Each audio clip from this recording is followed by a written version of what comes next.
Hello and welcome to Table for Five with No Reservations. Take a seat at the table for a fresh, sweet, salty, tart, and pleasantly bitter conversation.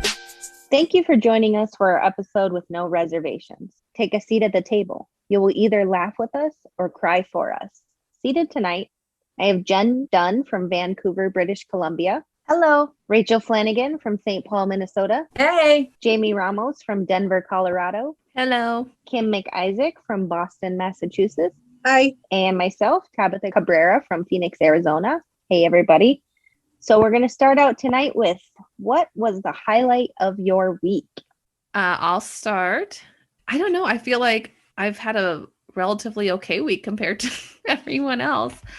There's a lot to choose from. My son's spitting has started up again. I haven't really slept. There's been a lot of 3 a.m. wake ups, but probably the highlight was coming upstairs to find that my toddler pooped on the floor, then stepped in it, and then cleaning that up, thinking I was good, and then being told, hey, more poopies, and finding it all over one of the throw pillows that usually goes on the couch. So now we're down a throw pillow because I just don't do that.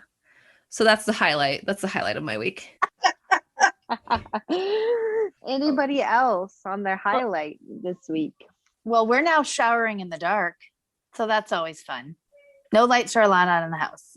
Everything has to be off, and my hair cannot be up. So showering in the dark's fun. Yeah. How was your week? Yeah, that was your week.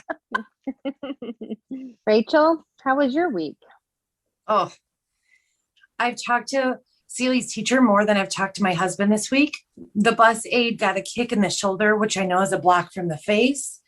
And we are just making it. How was your week? So my week, I should be on vacation in Billings, Montana, visiting with my family with my 2-year-old daughter. And I actually was told that I could not fly because my 2-year-old cannot wear a mask, even though she has a disability. So we are vacationing at home. Great. What time in the morning were you told you could not fly?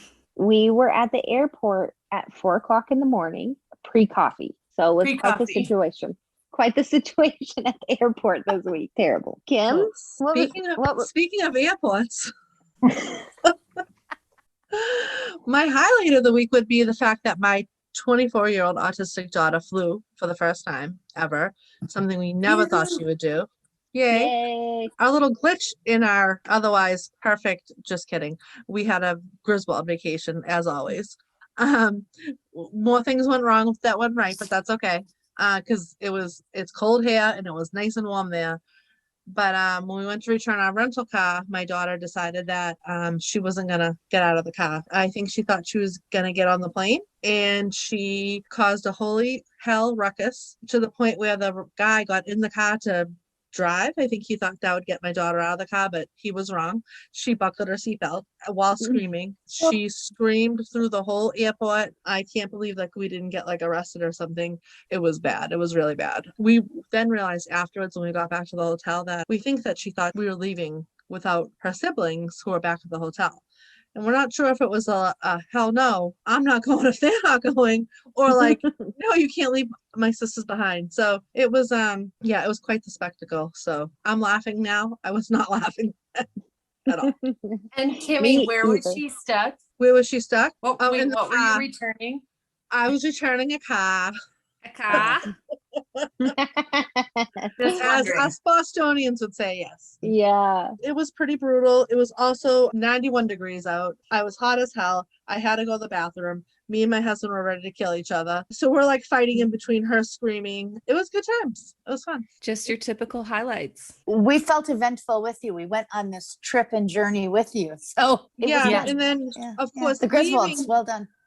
Of course, leaving the airport, they have this amazing program called TSA Cares that help you out when you have a family member with a disability. Highly recommend them.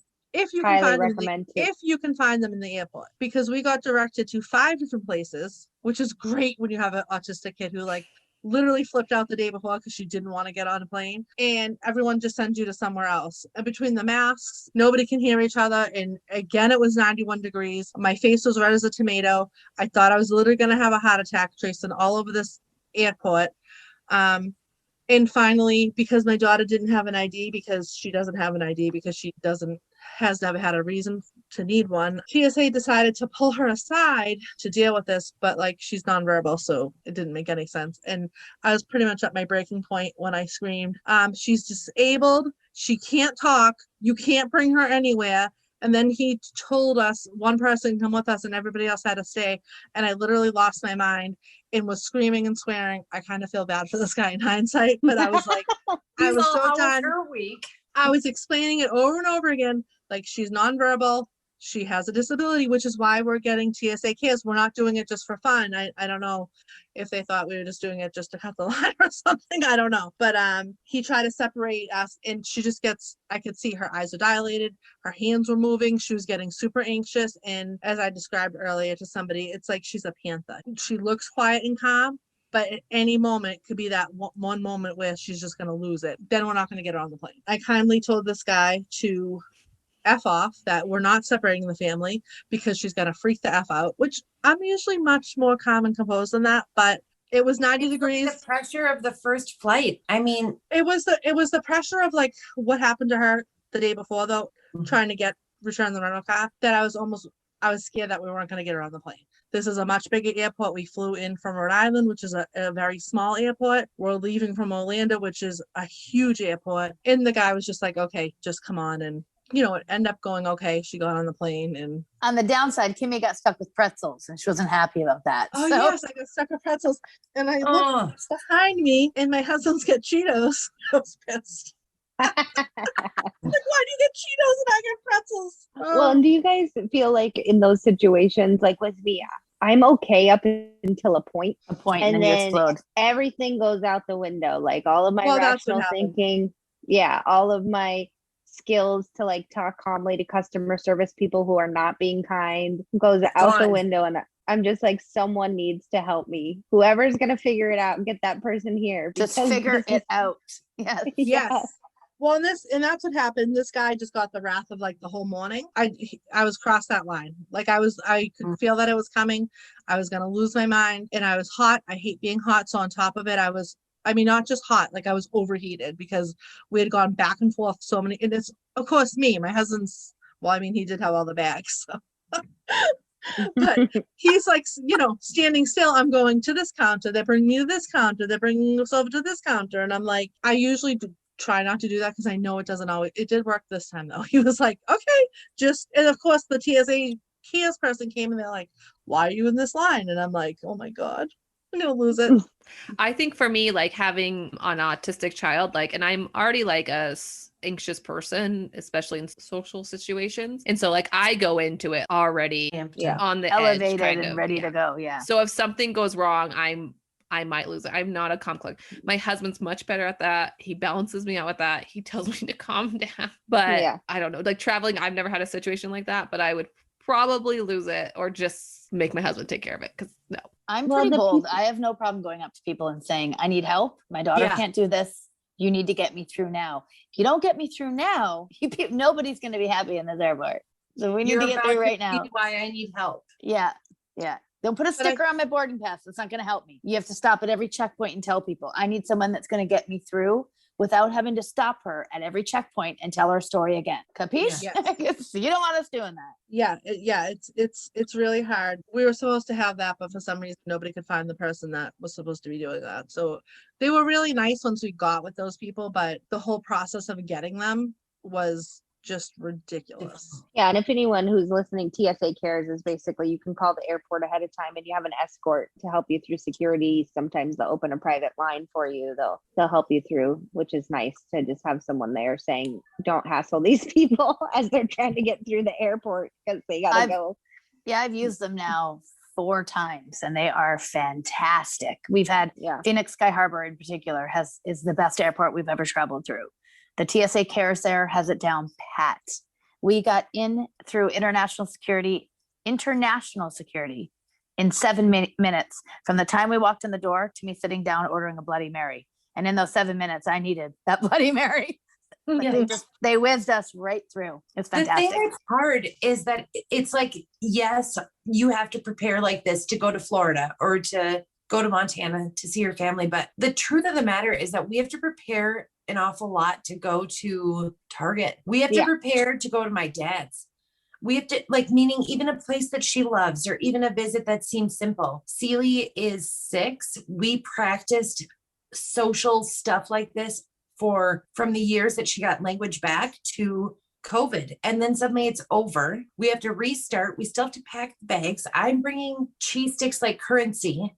I have A plan, a K plan, and all the plans to go for an hour away. I mean, being at my dad's for an hour requires Play-Doh and a puzzle and a whiteboard, you know? Yeah. Well, And you also, can't explain that to people who don't live this life. Like before we flew, we're attempting to fly this week. I bought $40 worth of things to put in my backpack, sensory toys, snacks, markers, which people do for their neurotypical kids as well. But my daughter's not going to watch an iPad. She's not going to sit for extended periods of time. The noise of the airplane as the air's blowing on her is going to bother her. People near her, all the sounds. And you do anticipate all of this ahead of time, which I think causes us to have anxiety about how it's going to go. Like, did we bring the snack? Did we bring the favorite toy? Did we bring the thing to get out of the car or into That the is car? because you've been to Target with the wrong goddamn cup. Right. You've had to learn that it's like such a particular code of success,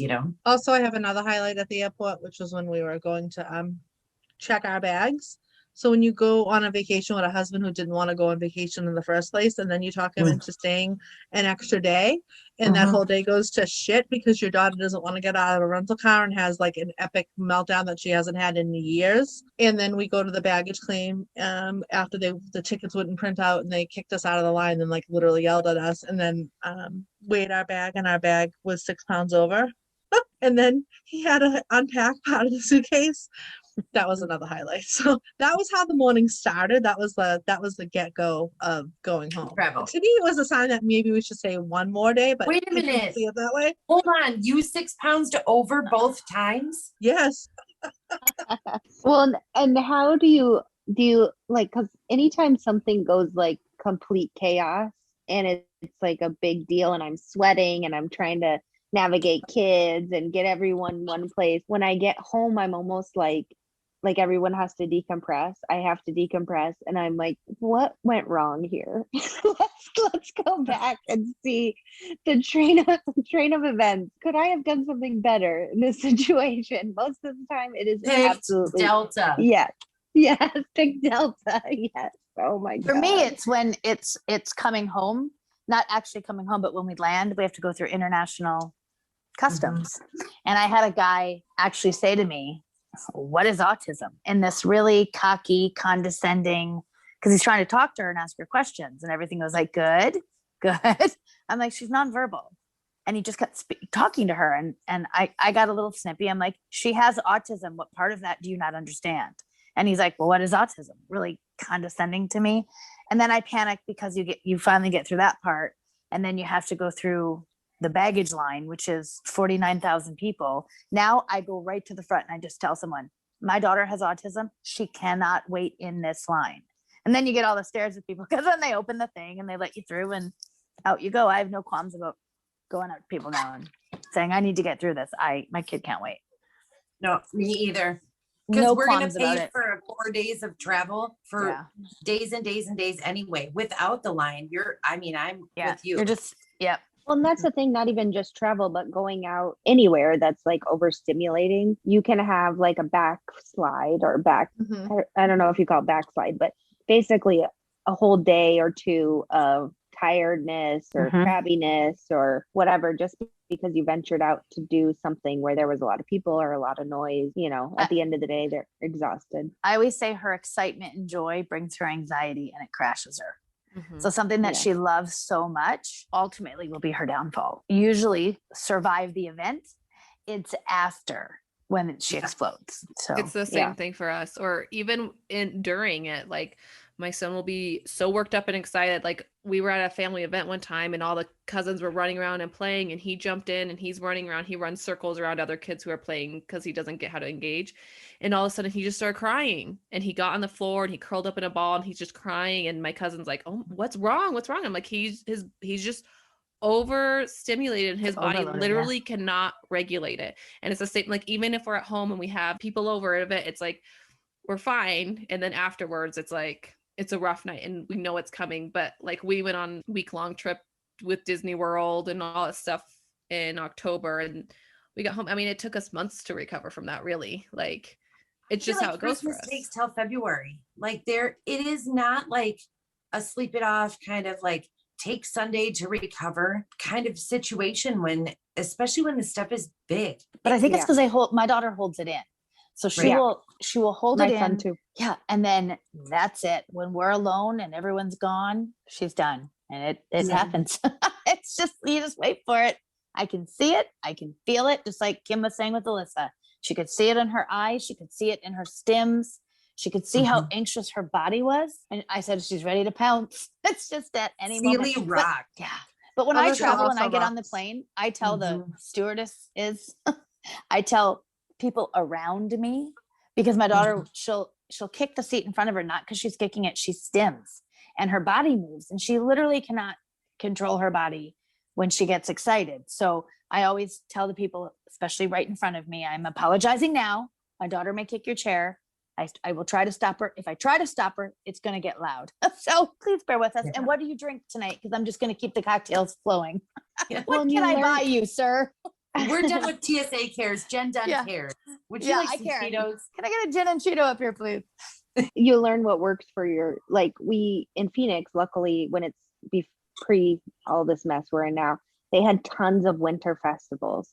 And so you could go to like food festivals, you can go pizza, they have live music, those were amazing for my son because we're outdoors, first of all. And when he got overstimulated, he could just run back and forth, which is his, stimming for him, on the grass, eat whatever he wanted. Like, we didn't have to keep him in one controlled seat or place. And so you kind of learn what the best places are to go for your kids, that they can do those things that they need to do when they're out in public, and it's not going to be looked on like no one would care if a little boy is running up and down the grass. Yeah. Even though he's doing it in the same line over and over and over again in the same space, not caring if there's another person coming his direction or whatever. But I think you learn tricks over time. Like Jen was saying, when she goes someplace, she's just like, I tell them we can't wait. That's it. I'm just going to say we can't wait. We always bring like an entourage or extra person, like traveling, like the kicking the seat on the plane. I learned after the first time, like, we got to have someone we know sitting in the seat front, or like if we're going to be the family of 4, we split it that way, like, which fortunately we could do with COVID when we traveled, which is like, COVID's not a great thing, but one of the benefits was like the middle seat was open. My husband and son could be in one row and then me and my daughter in the next row. So if he kicks a seat, it's me or my daughter, not the end of the world. But like, we just bring like a grandma to help. We always just have to kind of like bring an extra person because we're gonna need that help sometimes, and we just know that's how it's gonna be for us. On her first flight, Kai's dad lives in California. On her first flight, she was a little under a year, and I remember the airline wasn't very nice or helpful or whatever it might be, but that's long before I was bold enough to ask for help. Anyway, she pooped her pants, and I had to change a diaper, and it was just awkward in the chair. Thankfully, I had a really nice lady beside me who was like, put that baby down and you just let her play. And she let her go through her bag, which I was horrified because you guys know me, I'm very whatever.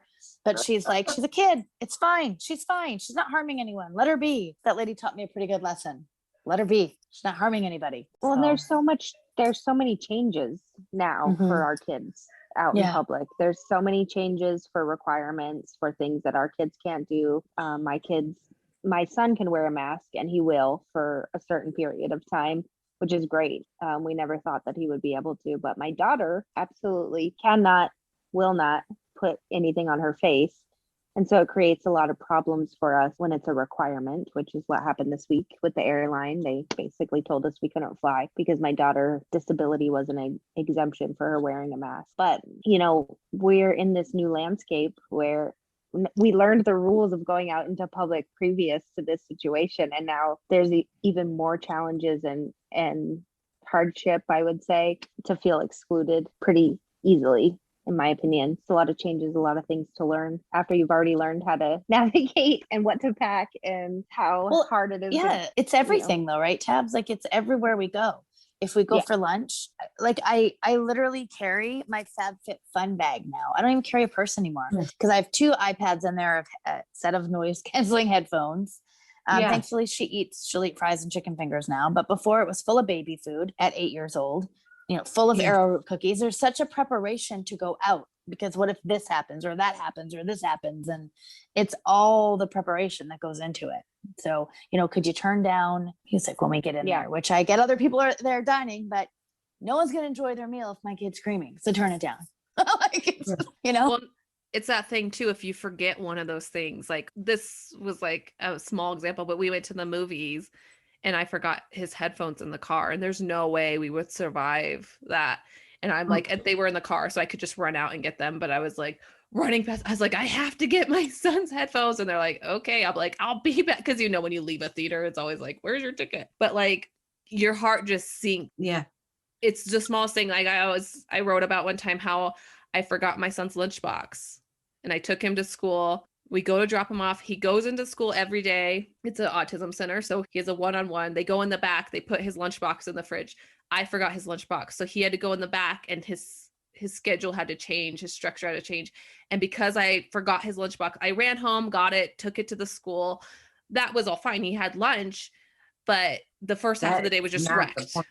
Because it interrupted his routine. Yeah. He was screaming. He was freaking out. Like when I got the lunchbox to school, I see the front office manager lady running up from the back and she just runs. She's like, I'll take that. Like you can just tell that she's like, we need that lunchbox. Like his day was not going to go on until he had the lunchbox and he put it in the fridge. That's just our lives. You cannot forget anything and you have everything with you in case. You don't know what's going to be the thing that's going to what I was just going to set them off or upset them from one time to the next. One of my favorite sayings is the only thing predictable about autism is that it's unpredictable. Like we gave her, Kimmy. Well said. We bring her iPad, so she's very possessive about her iPad, and we didn't give it to her on the way down because we had to hide the fact that she had it because in her mind that stays home. But obviously on vacation she had it and was happy that she had it. So I was like, oh, she'll probably use it on the flight back. And my husband's like, no, she won't. Don't give it to her. I'm like, yes, she will. She used it in the car. I think it will give her something to do. So I handed it to her and she handed it right back. But I noticed it said, and he's like, told you. But I noticed it said no service. So I went to fix the Wi-Fi for some odd reason on our JetBlue flight that always has free internet. There was no internet on our flight home. So I went to fix the internet and she does not like when you mess with her iPad or touch it. So she started, screaming like at the top of her lungs, like this shrill, loud scream. I'm surprised they didn't throw us out of the plane. 3 in a row, just my other kids are probably so thankful they were 5 rows back from us. And I'm like, oh, okay. There she is. I'm like, okay, it's fine. I'm putting it away. I shut it down. I'm like, I'm putting it in my bag. And she's like, yeah, you better. Effing hate when my husband's right. The thing about it is like there is this stuff like the lunchbox or the routine parts of life and day, like where you can acknowledge you touched the goddamn iPod. Celie today flipped out, and flipped a table because she could not find the brown shoes. Usually I'm able to redirect around this brown shoes problem. I thought it was these old shoes that she had that were like a size 1. And so it took me till she was a size 2 to get rid of them recently, maybe. I don't know. I don't even know. I don't have an emotional attachment to the brown shoes. No. They are Billy's brown shoes that she likes to slide on to bring the dog outside. And she feels like they're so hers. That we were on the FaceTime with him today before school, requesting that he come home from work so that she can let the dog out in his shoes so that he can then go back to work and we can carry on and get her to school. It is the most peculiar thing. You can't even find it until a day later what that flip out was about. You are sweating through your bra and you don't know why, and you don't know how you're going to fix it. And you have to wait till they erupt completely. And then 3 days later, she's like, Dad, why did you wear my shoes on Tuesday? Oh God. Daddy's getting some new shoes.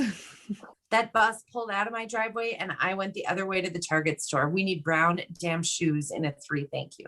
Yeah. I'll post a picture. With the lunchbox, you never, my T-Rex situation.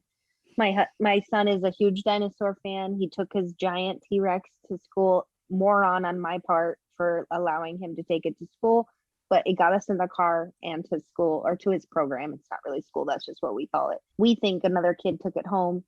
He has been talking about this T-Rex. I don't know, what are we on, like 3 weeks, a month? Every time every time there's a problem, the T-Rex comes back to life. We have not replaced the T-Rex. I don't know where to find this T-Rex. I probably need to figure it out soon. But like, I would never have thought that he would still be talking about it 3-4 weeks later. Every time he's upset, he asks for the T-Rex and it's not here. I don't know where it I is. feel like Celie loops. So like her emotion, if her emotion is crying because she fell off a bike, it's going to bring up all the things that trigger cry for her. So she's like, where are the boobs? You know, like, Yeah. it matters nothing to it. It's just all connected in the big bad feeling, you know? Well, with my son, like he scripts and he lives in make believe like world a lot. Like he loves Charlie Brown, and so make believe it as a thing that's on the television, like a movie or something. But there's this one episode of Charlie Brown, the spelling bee one, I can't remember the name, but Linus lets Charlie Brown borrow his blanket to go on this trip to the spelling bee, and then Charlie Brown loses it, and then Linus is crying about the blanket. So every time Jesse gets upset, he might go back into this thing where he's Linus and he'll be like, my blanket. And I'm like, you're not Linus. This didn't happen to you. But he's upset because something completely different, but he's crying about Linus's blanket as Linus. And it's like, how did we get here? Like literally the same thing today. Yeah. Susan, which is Kaya's caregiver. So she was upset and said, my daughter calls me Jennifer. She calls me by my first name because she hears people call me that, particularly my mother. And so she calls me Jennifer, and she said, Jennifer, I need her to come home. But she also scripts from Chicago Fire, I need to go home. So today Susan said she kept saying, I need to go home. But we were already home, and she was so confused by why she was saying that. But she wanted me to come home. She was upset that I was at work. And so she was scripting the line from Chicago Fire, I need to go home. But she wanted me to come home. And she's been doing that a lot lately. Yeah. Which scripting, for anyone that's listening that doesn't know, is when our kiddos take on a character or a song or a TV show or some kind of thing that they've seen, or people who are close to them. They can script like other people information, and they repeat it and use it for communication. Like Jesse, he's using it to show his emotion, basically. And if you ever need a birthing coach, we can do that. Because my daughter can birth your children from scripting from Chicago Fire. It's so hard because you can't, like, once you have these scripts, right, like ingrained, boy, it's hard to reprogram stuff. And I don't mean to like say that, but it really is. You can't take it away. Like Celie does not let go. Well, and some like scripts are what got my son to start talking and change life. And him appropriately scripting is amazing because it's communication, which we did not have for a long time. But it's like getting stuck in those loops of things where he immediately goes to that thing sometimes. And it's like, no. And then also like we know it's going to be a rough day if there's a lot of scripting, if he's really scripting a show or something, we know right off the bat, like, all right, this day's kind of, he's not really he's not with us right now. Because he's with, I was going to say they go into I feel like my daughter does that. She'll script. It's like it's her retreat.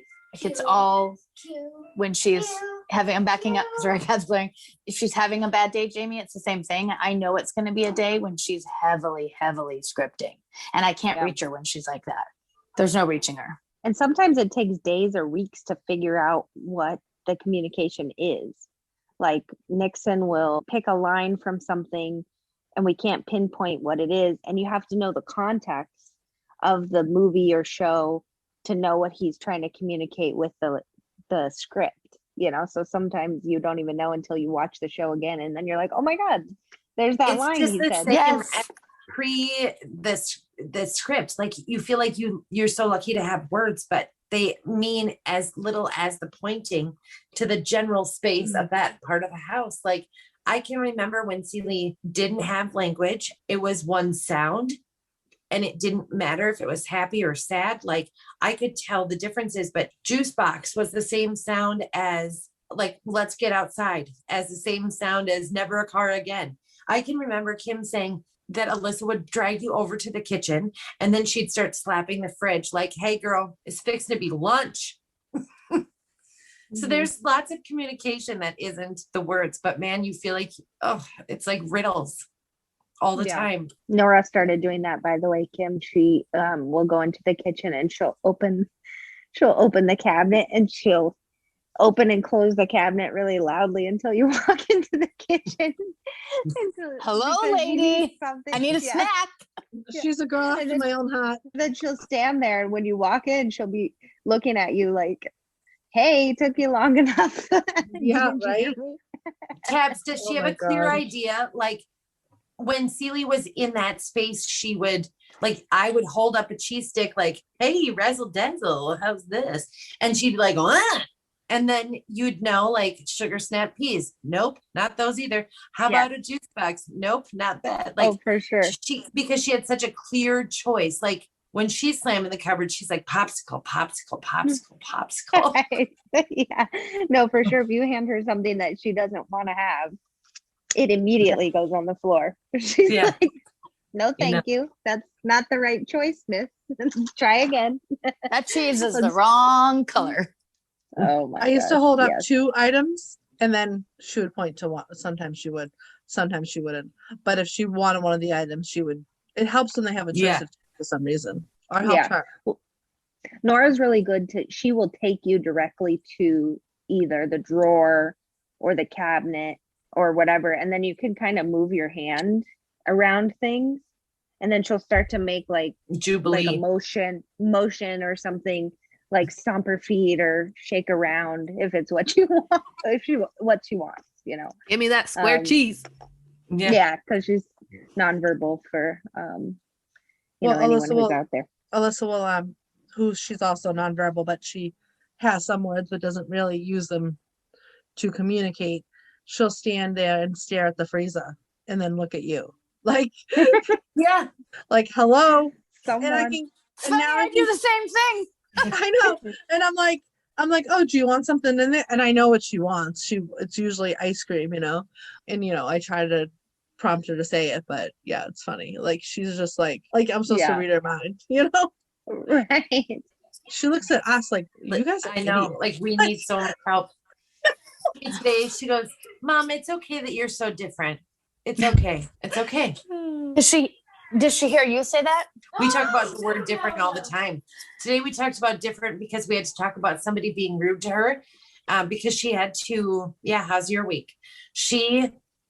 My daughter is learning in kindergarten how to respond when someone is rude to you. And I didn't know this until someone was rude to her in front of me. And then she goes, Mom, is that a very good example of someone being rude to me? And I had to explain that like maybe that was just a bad morning. Maybe he's having a hard time. So then she set forth a plan to make sure that he wasn't rude again and that she changed his, like she had a paradigm shift. And so like, yeah, Jen, there's lots of like, well, everybody's different. Well, remember, we've got differences like blah, blah, blah, different. Mom, it's okay that you're different. It's totally fine. So you're not a mermaid, just a mom. Well, we all know that I have cleaning issues. I have OCD and I'm very particular about where things are, and messes drive me crazy. And I hate Play-Doh and slime. They will be the death of me. And I forget because my daughter is considered verbal, but she's not. I mean, she's getting conversational, but it's coming. So yesterday I said, oh, because there's just paint and slime everywhere. And she said, it's okay as long as you're having fun. Because I said that to her. Oh, it's okay as long as you're having fun. And so she said it to me yesterday. It's okay as long as you're having fun. I was like, paint away. Yeah. You're like, but I'm not having fun. Mommy's not having fun cleaning this up. But yeah. I hate when they use our lines. Like it's so tough. I'm like, well, thank you that you're listening, but also stop that. Yeah. Oh my God. And the particularities, like we had a light go out in our kitchen tonight and it's one bulb. Katie and I are like, welcome to the club. Yeah. And we walk into the kitchen. Nixon turns on the light, immediately looks up, and he was like, fix it. You need to fix it. Fix it. Mom, fix it. I'm like, I can't change the light right this second. It's just broken. It's okay. He's like, I'll fix it.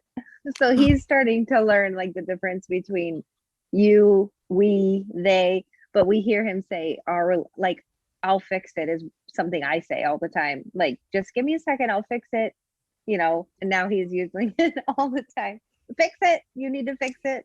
Someone Yeah. fix it. Kaya Fix said, the "Are you friggin-" okay, honey?" to me the other day. Are you okay, honey? Actually, mommy's not okay. But mommy will be fine.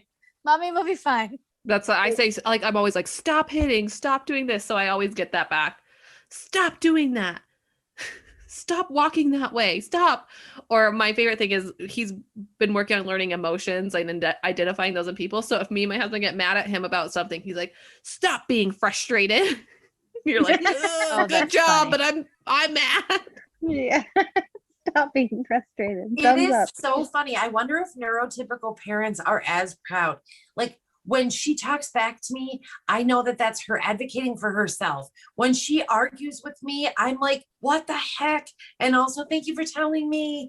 And like Right? God, it's terrible. Yeah. I'm so proud of you. If you ever say that to me again, please don't ever say that to me again. Very confusing situation with the language, the learning of language, because even if you say something like Nixon, one time he making a choo-choo sound, it was like, "Woo, woo."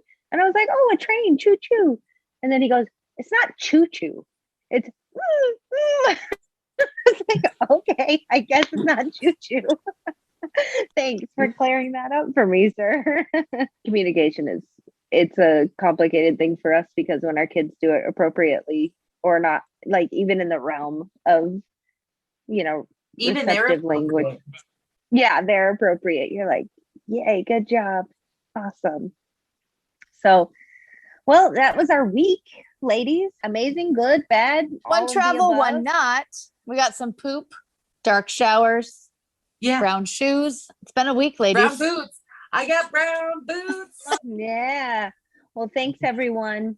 Thank you. Thanks, everybody. Thank you. Thank you for joining us at the table for our series, Talk Like a Mother. Stay tuned for more, and while you wait, make sure to check out Table for Five No Reservations podcast at facebook.com/Table for Five podcast and instagram.com/Table for Five podcast. Individually, you can find Tabitha Cabrera at pieceofautism.com, Piece of Autism on Facebook, and same on Instagram.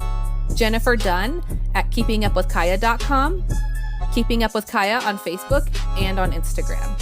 For Rachel Flanagan, you can find her at flanaville.com, Flanaville on Facebook, and Flanaville3 on Instagram. Kimberly McIsaac, you can find at autismadventureswithalyssa.com, Autism Adventures with Alyssa on Facebook, and same on Instagram. For Jamie Ramos, you can find her at jamieramoswrites.com, Jamie Ramos Writes on Facebook, and the same on Instagram. Thank you so much for joining us at our table. We love having you, and we can't wait to sit with you again. See you really soon.